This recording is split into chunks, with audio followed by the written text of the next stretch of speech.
This episode is brought to you by Shapeshift.io, the easiest, fastest, and most secure way to swap your digital assets. Don't run the risk of leaving your funds on a centralized exchange. Visit Shapeshift.io to get started today. Hello, everybody.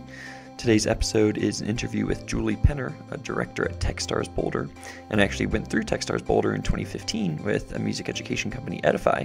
And Julie and I, we talk a lot about human systems. It's the first real interview that I have on human systems, which are like mental models, lean, things like that.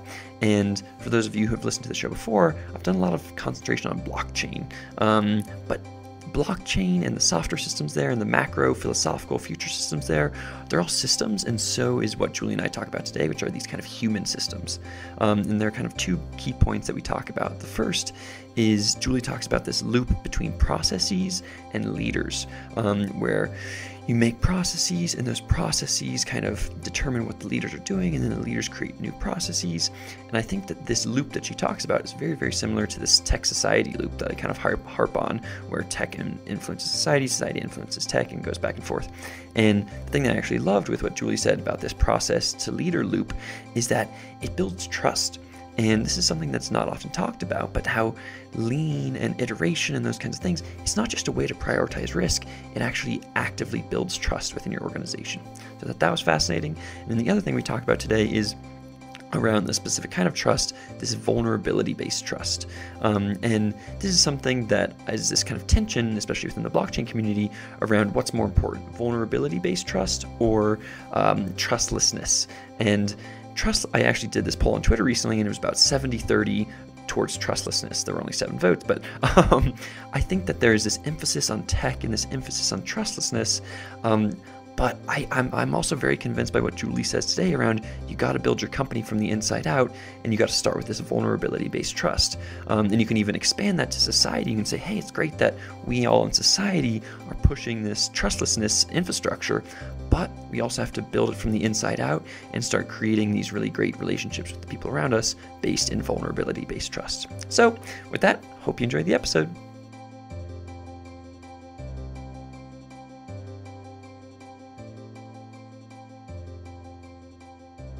Hello everyone, my name is Reese Lindmark, and you're listening to another episode of Creating a Humanist Blockchain Future.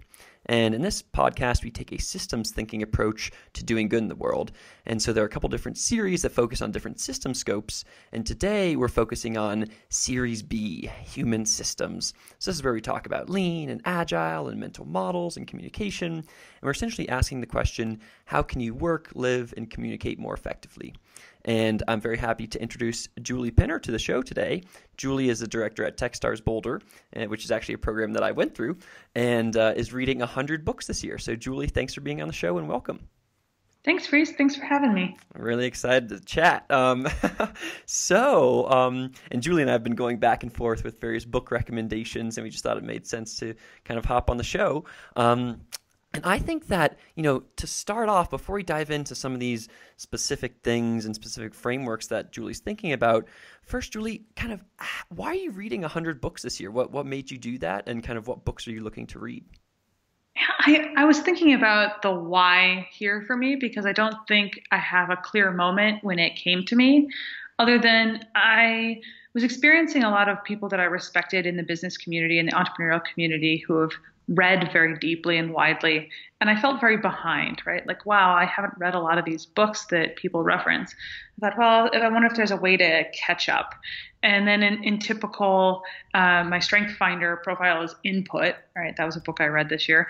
But in typical input style, I wanted more, the more the merrier. So I set kind of an audacious goal, and 100 seemed like, I don't know, an audacious number. Like 100 seems kind of lofty. So if I miss that goal and I read 80, then I'll have had an incredible year, and it seems like I can't miss. So I guess that's how I came up with I know.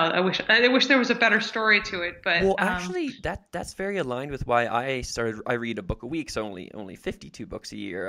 But it's a very similar vibe where it's like, hey, you kind of look at a lot of these people that you respect in the world, and you're like, wow, they're reading a lot, and I'm kind of, and you kind of want to be there with them so that you have this great lattice of mental models and frameworks to kind of approach the world and address the world. So I think it's a similar kind of reasoning.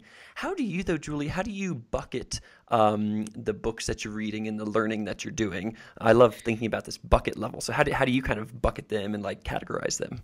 yeah, I would say that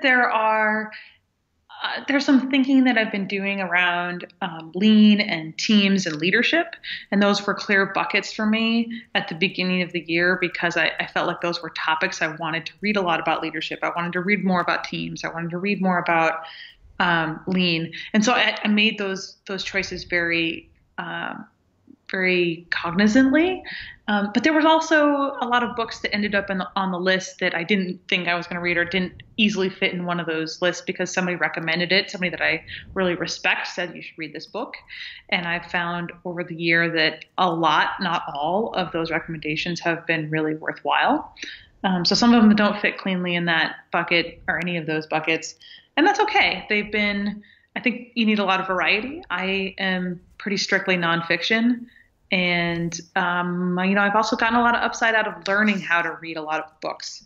It's a skill, I think, and it's one that I'll carry forward even after the year ends. Yeah, that makes sense. And I feel like I've had a similar trajectory where you have these initial buckets in your mind that get you going. And then as you dive deeper at those, they kind of expand into the sub buckets and other people are recommending things to you that you're like, oh, this isn't quite a team book or a leadership book, but I want to read it anyway. So I'm going to do it.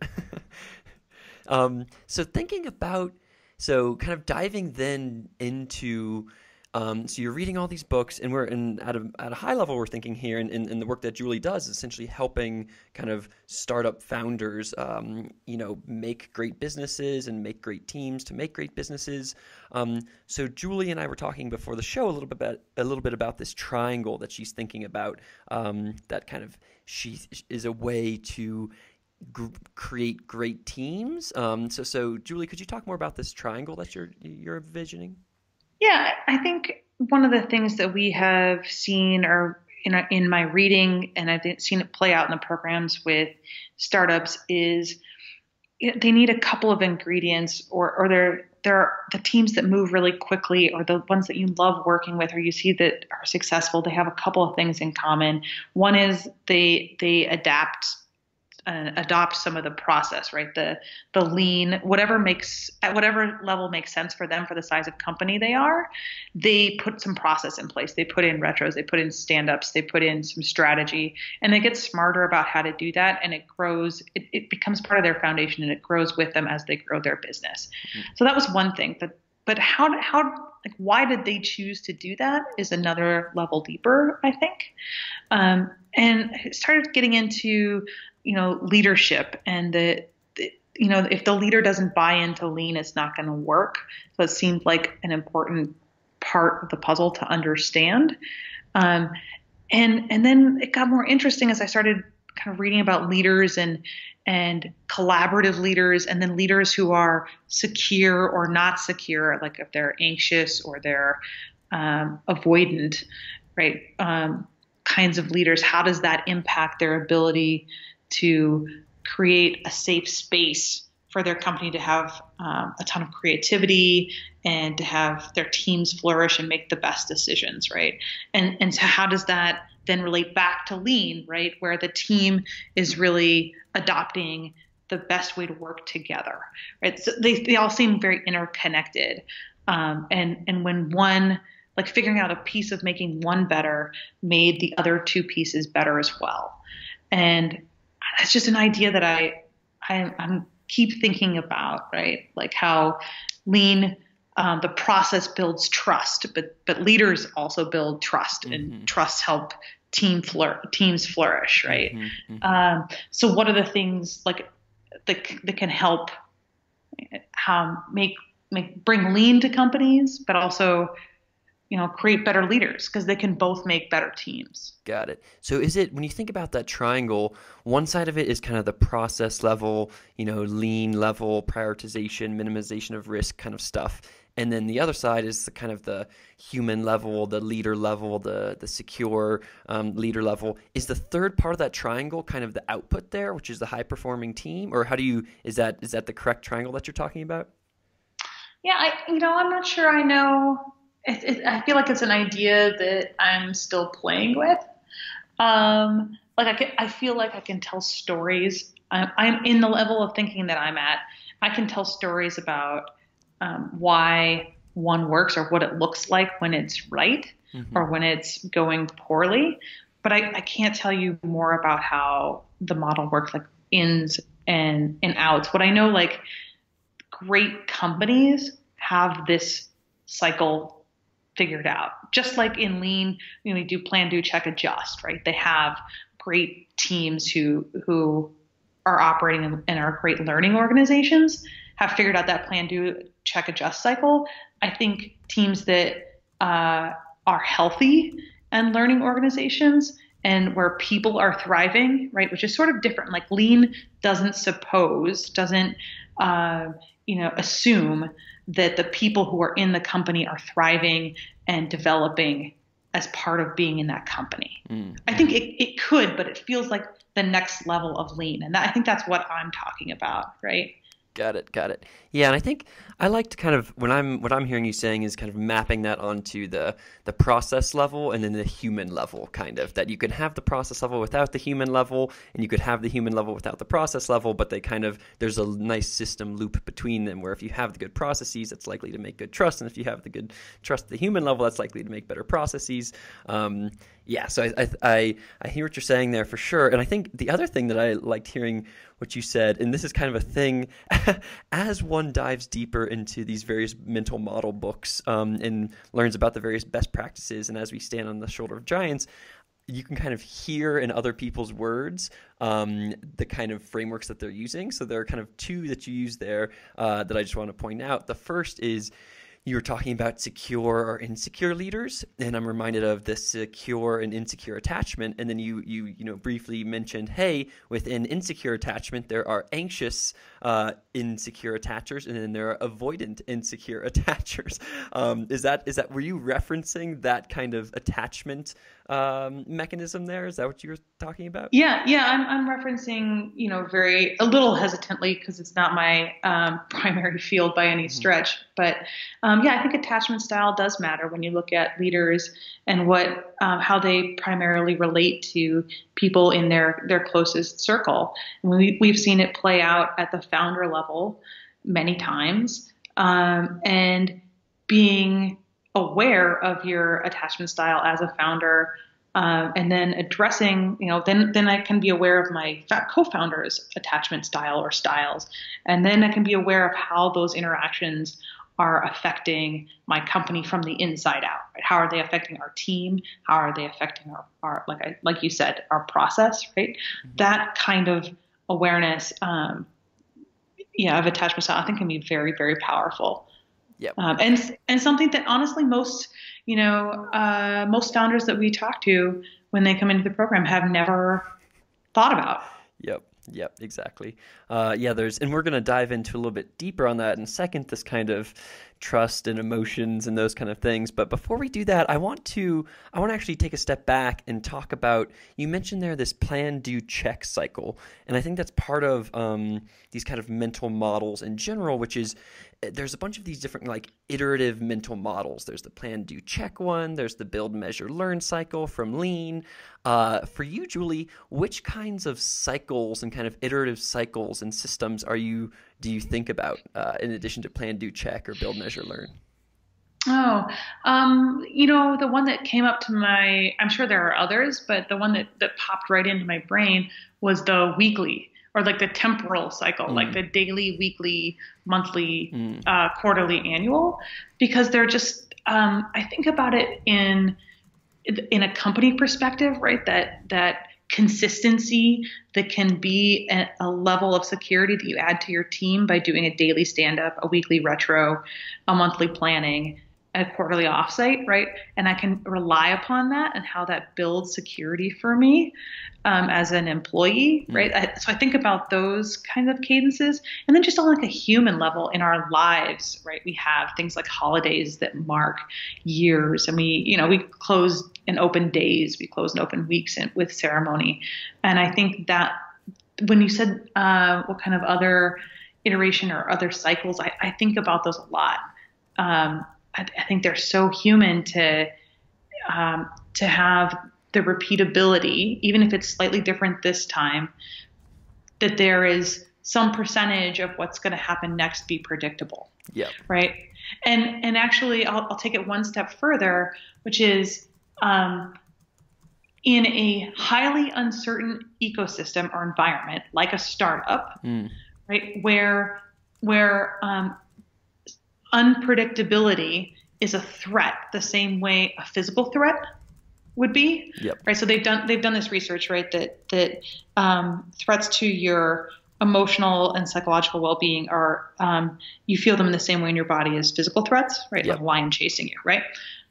So think about the amount of unpredictability in a startup, right? And you really can't control what's going to happen in the company. And that's a ton of stress emotionally, physically, psychologically on your body. But the lean process of having a predictable schedule of check-ins, retros, planning, checkouts, whatever it is, right, I think adds to your security in a company. So you can't control the outcome, but you can control the process, and that's how you feel safe in a wildly erratic situation. So I don't know if I answered your question about No, you did. loops. You did. I think that, so two quick things. One, on the note that you just said there, which is you can't control the outcome, but you can control the process. That's one of my favorite things to do when you're in a time of stress, which is to say, hey, to bucket things into those two buckets. What can you control and what can't you control? And then once you do that, it's just like, I can't control all of these things that I was worrying about. Don't worry about them, so really concentrate on that process. So I think you did answer my question. What I'm hearing is, and we've kind of talked about 3 different system level loops thus far. The first is kind of the systems thinking between the human level and the process level, or between like lean stuff and kind of communication, emotional things. Then we talked about kind of these iteration cycles with plan, do, check, build, measure, learn. And then what you just answered with there was the kind of like time-based cadence and consistency cycles, where you're just saying, hey, you got to do something. What do you do every day? What do you do every week? What do you do every quarter? That kind of stuff. So yes, I think you answered my question as there was no right answer, and you gave some kind of a system. So I check off the box as correct. Let's kind of transition away from kind of the systems thinking, which I do love doing, but going deeper into what you were talking about with, you're talking about insecure and secure attachment, and how a lot of founders come in not thinking about that side of things. And Julie and I actually wanted to talk about this book called In Everyone Culture, and Julie, I think it's definitely had a huge impact on my life, and it sounds like it's had a big impact on kind of your life and your mental model. So Julie, could you kind of give us an overview of what that book is about and why it was so impactful for you? Yeah, I'll do my best, and I'm curious for yours too, because it's been a few months since I've read it. It was funny right when I was reading the book, I was giving a talk on a talk called "Doing More of the Right Things Faster." Right, it's adapted from Zach Neese, who's our VP of Education, and it's a great talk about getting more of the right things done. And I sort of touch on this leadership and teams level at the end, and a deliberately developmental culture, which I'll come back to. And one of the questions that I got was, are there any companies that are able to do this, right? This is sort of like, yeah, that sounds great, but nobody actually does all this, right? This feels like some pie in the sky, unobtainable. Can you give me an example of a company that can actually pull this off, right? Sort of the tone. And I said I have a couple of examples of companies that you wouldn't necessarily know because they're small. They've been through my program. They're still startups. But I didn't have a great answer at the time. But in reading In Everyone Culture, it talks about 3 companies that deliberately develop both at a personal and a professional level everyone in their company. And the way I see that is it doesn't matter who you are or what you're working on.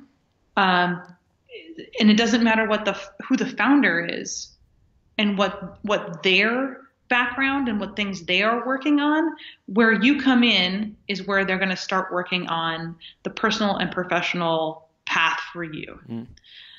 And by doing that, there's a synonymous there's an equality here, which is the way to grow my company is to grow my people.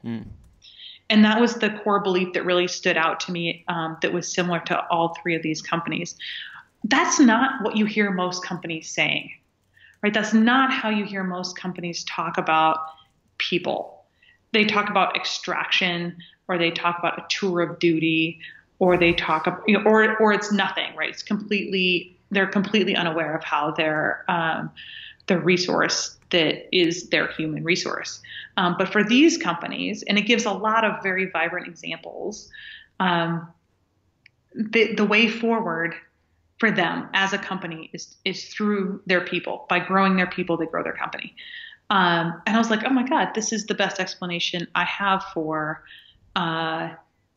what an intentional founder, and with a founding team around her or him, would want to build if they could build a company that everybody would want to work at, or that where maybe not everybody would want to do that work, but that if you were there, you could have a fulfilling, meaningful job where you grew and became a better person because of the work you're doing and because of the people that you're around. And those are the kinds of companies I want to build. I want to help founders build those companies. And so this was like, it felt, not a keystone exactly, but it felt like unlocking a piece of at least the words to talk about it, and a lot of very specific examples about how to do it. Yeah. I do, like you say, there's the kind of the big level about the feelings and the vibe, and then in that book they do give all these specific examples, which are great. The book, one of the three companies that they cover in the book is Bridgewater, which is this really big, I think it would be called a hedge fund, I'm pretty sure. And in that culture, they have some really intense things that are like, anybody can essentially be as honest with anybody else in the company as they want, where they say, hey, I think you did a really bad job or whatever. Then you can say that to the founder, and he actually kind of encourages it in some ways. When I think about the way to grow the company is to grow your people piece, in the book they talk about kind of the key concept there being frankness, essentially, like how frank are you within your company, from like 1 to 10, how frank are you on matters of importance? And if you're like a 3, that means there's all the stuff that you should be saying but aren't. And that's for them what they kind of emphasize is like, think about all those times where you're not saying things, all these processes that aren't changing, all these kind of feedback that's not happening, all the growth that's not happening. And if you don't have all that happening, then yeah, of course you might think that by focusing on the people and focusing on learning and focusing on growth, that you're actually it's not connected to business outcomes. But in fact, when you think from the business outcomes perspective, a key input to that is all the feedback and all the growth or whatever. So I think it's from this kind of compounding returns perspective is how I think about it. Yeah, I think you're square on, right? And we've seen other authors that are tackling this this idea of frankness, right? The one that comes to mind the most is radical candor. Yep. She talks about, I think it's Kim Scott, talks about the importance of having candor, and she calls. I'll talk about this for a second. The thing that blew me away about the organizations in everyone culture, and I think is really important to know, is that it's not, people are frank, but it's for the right reasons, right? It's so that I will be honest with you about the thing that I think you can do better because I want you to be better. And that's the piece that if you, and I'll use another author. It's from, I'm going to blank on his name. See, I need the books in front of me. That's all good. Which book are you talking about? Parker Palmer. Oh. He talks about if you really love someone and you really care about them, you'll tell them the thing that they need to hear, Mm. even if they might be mad at you for saying it, right? Or they, like, you're willing to take on whatever the consequences or of their reaction might be, because you love them enough to make them better. Yep. Yeah, I think that this theme, and I actually just wrote an article about this, this theme of this frankness theme. You're definitely right that it shows up in radical candor. The other one that it shows up within is 5 dysfunctions of a team. And the kind of the bottom level is you need to have kind of this vulnerability-based trust. And vulnerability is kind of another version of frankness. But lots of people think of frankness as like being frank with others about their bad stuff. And vulnerability is kind of being vulnerable with others about your own bad stuff. And so kind of building up that vulnerability-based trust, and then the ability to then have conflict, to then disagree and commit on things, is kind of the crucial 3 underlying parts of 5 dysfunctions of a team. So I think that they're all kind of circling around the same subject of, you got to be frank with people. And if you're not frank with people, then it's then there's all the stuff that you're hiding, and people then later learn about it, and it's all sad. I completely, those are some great books. I think that have been really helpful to me around better conversations. And I think, and now that I'm thinking about it, there has been a bucket that I kind of unintentionally chose of books this year that were about conversations, right? I can think of other books that I read, like Never Split the Difference, or Crucial Conversations, or there have been a couple others that some of them just have, what I wanted was to ask better questions. Really, that was the goal of reading those books. Like, part of frankness, like, I think you can be frank, but in a way that asks a Socratic question. I love the Socratic style. I think I've been influenced by people who have taught me a lot through the Socratic style. And it's just such a more inviting way to coach and to help others grow, in my opinion. Yep. And that's all kind of part of this, like, implementation side here, where you say, okay, your goal is to be frank with people. How can you, being frank is scary, conflicting with people is scary. How do you do it in such a way that that is respectful to the other person, and all those kinds of things? This episode is brought to you by Shapeshift.io, the world's leading trustless digital asset exchange. Quickly swap between dozens of cryptocurrencies, including Bitcoin, Ether, Dash, Bitcoin Cash, Augur, Golem, and many more. And this is not your typical crypto exchange. You don't need to create an account or share your personal information, and your funds are never stored on Shapeshift. This means that your hard-earned digital wealth is never up for grabs by hackers or other malicious actors.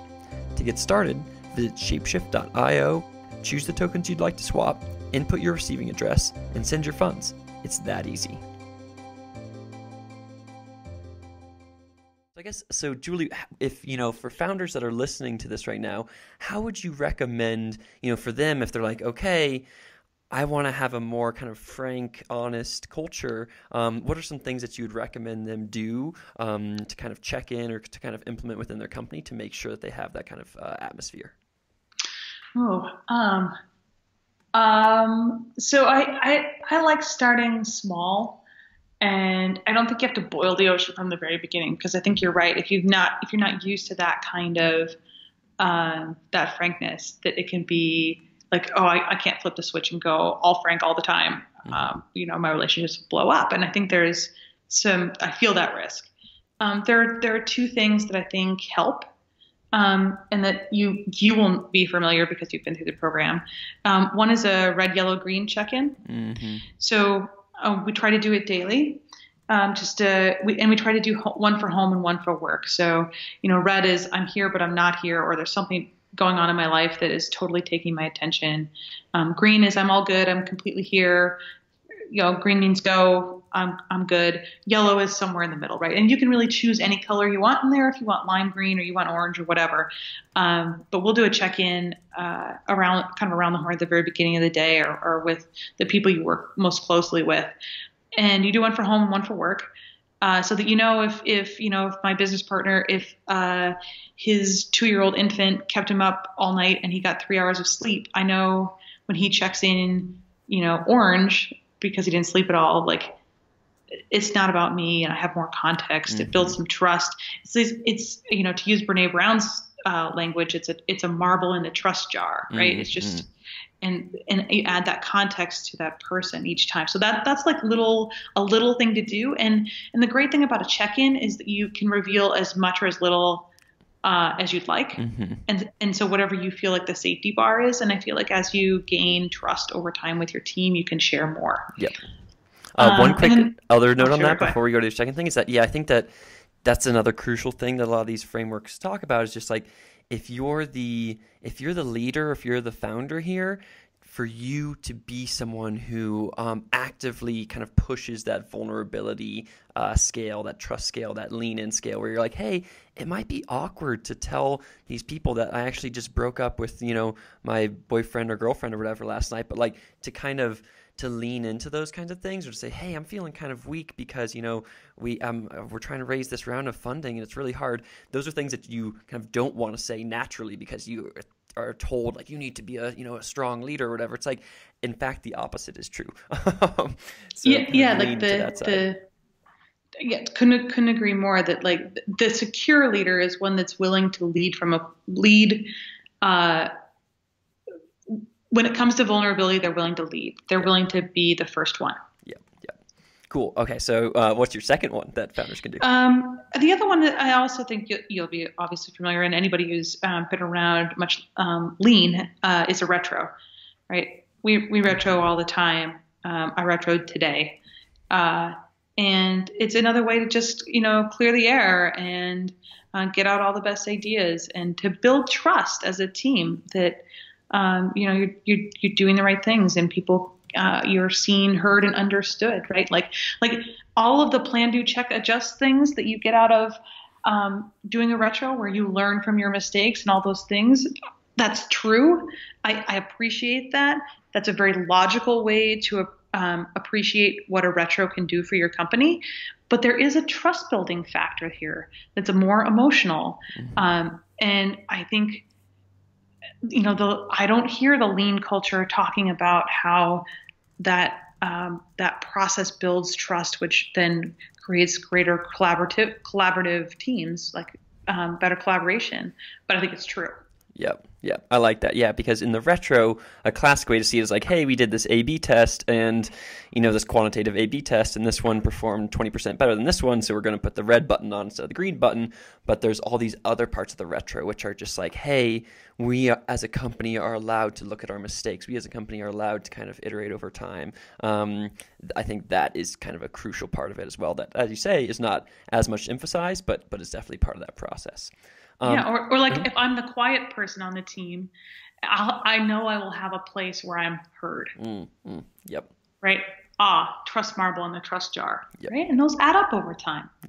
Yep. Yeah. Cool. Well, I like both of those. Okay. So to get into, we're going to concentrate on this one final topic as we get into wrap up mode here. And this topic is around, we've been talking a lot about these kind of candor and frankness within the context of a company and a business and within co-founders and within your whole team. But, Julie and I were also talking about what this looks like, not just professionally, but also kind of personally and with like relationships more generally. So Julie, do you want to talk about what's on your mind from like the just more general relationship wise and like cross applying between professional and personal? Yeah, I think it relates back to a little bit about what we were saying about frankness. And, when you're starting a company, especially you and your co-founders are in a relationship with each other, right? You're in this long-term commitment to each other and to a greater purpose, right? To make this thing happen. And I found, and I got kind of clued in from one of my coworkers again on the comparability of a lot of the research around dating and marriage relationships, romantic relationships, and how some of the learnings from the science about how we relate to each other can be applicable to co-founders, because they are such an important and meaningful and sometimes intense relationship in your life, right? This I think a lot about. I think a lot of founders would feel like the product or the company that they're bringing into the world is a little bit like their kid. This thing that they're making, it's their work, and it feels, when you're a founder, to me, it feels different than when you're working for someone else. You're making something in the world that's of you, by you, through you, and if you're doing that with another person, that's a really special relationship. So. I've seen enough co-founder relationships that didn't work out in the end, and they're always so hard that I want as many tools as I could possibly have to help those relationships when I see them, because I have the opportunity to work with founders when they're at the very beginning of their companies, and sometimes you can help them build better relationships for the future. Sometimes you can't, but you can certainly. I will continue to try as long as I'm doing this work. Nice, yeah, and like you say, it's nice to be able to take things from the kind of classic personal world and say, hey, well, actually, there's this book on marriage, and it recommends that you do this, and like it's going to be super effective within a co-founder relationship, likely.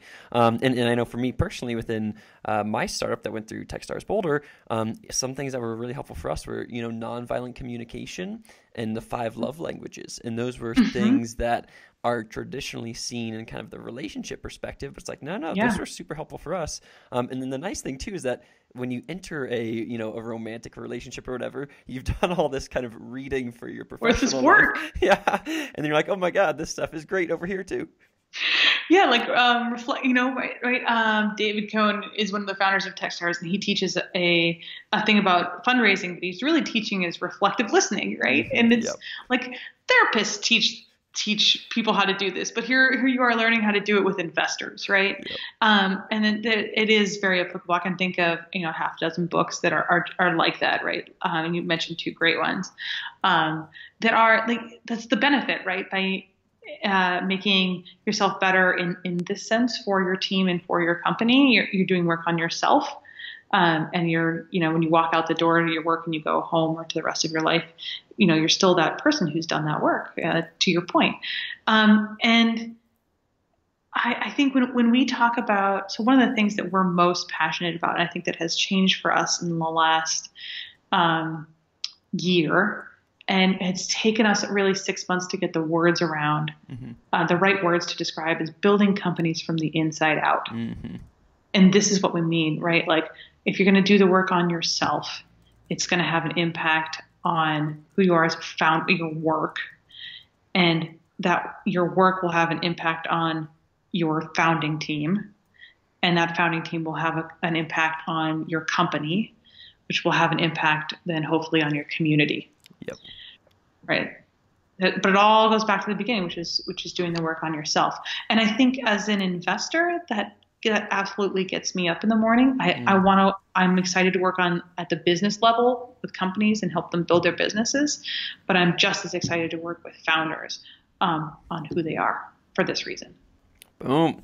Well, with that, thank you so much for being on the show, Julie. It's I feel like we could have talked, all day about lean stuff, but I think that it gets more weight than stuff like we talked about on the people, emotional communication, human side. And so, yeah, building companies from the inside out seems like the way to do things. By the way, if you're a company, I know that Techstars Boulder, their deadline is over, but if you want to get these learnings from Julie going forward in the future, both these learnings and the learnings that she's had from mentoring hundreds of companies do this stuff, I totally recommend it, the program. Oh, Reese, I have to ask, since I have you, like, what's been an amazing book that you've read recently? Like, you read one a week. What's the last one that really stands out to you? Well, yeah, I mean, so for me, it's actually a book that you recommended called, you and Zach Neese recommended, called Spiral Dynamics. And Spiral Dynamics is a book about, is a book similar to this other book called Reinventing Organizations. And Spiral Dynamics was written in like 1995, I think, or 1997. And it's essentially conceptualizing of humanity over time and how we think about ourselves and what kind of our value sets are at a given point in time and what kind of how we make decisions and things like that. And so by essentially looking at humanity over the course of time, we can see kind of how we're changing in a macro sense. And the key thing for me, especially as I work more in the blockchain realm, is this concept of, it's this idea called teal, not like Peter Thiel, but the color teal, where if you think about a company, in the past we've thought of a company as like more of a machine or more of like a family, kind of culture driven, but now you can kind of think of companies as kind of bottom up, peer to peer, like organisms. So that kind of thinking has really kind of driven me with where I'm at these days is, hey, let us, where we're at with our like own human evolution is getting to the point where we think of ourselves as an organism. And that's a very powerful frame of mind and has these various good properties, emergent properties to it that we can do going forward. Very cool. It's a great book. Yeah, it's a funny book. And it uses terms like spiral wizard. So that is my goal, to be a spiral wizard. Okay. There you go. Well, Julie, thanks so much again for being on the show. Thanks for having me, Reese. And if anybody would like to support the show, you can go to, and or listen to other episodes, you can go to patreon.com/ReeseLindmark. That's /RHYSLINDMARK. Thanks so much, everybody, and goodbye.